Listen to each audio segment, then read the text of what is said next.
Scoop on poop. Enemies of the septic tank. Flushable wipes. Definitely no feminine stuff going down the toilet. I have seen septics back up and have stuff all over an entire basement over that.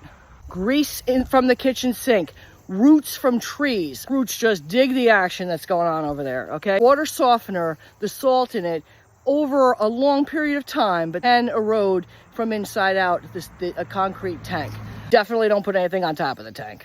Watch those landscapers when it comes to driving anything over the fields or the tank.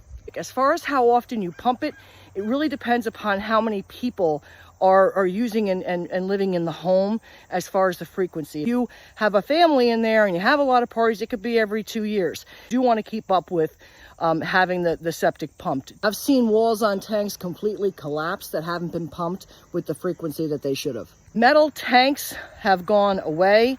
I've seen septic companies fail metal tanks even if they're actually still functioning, because if they are still functioning, they're more than likely on the edge of not functioning anymore. Concrete and poly tanks are really the tanks that you're seeing now. Septic can last for many, many years without any issues, so long as you maintain and take care of what's going into that tank. A tank's not cheap to replace, so you want to avoid that.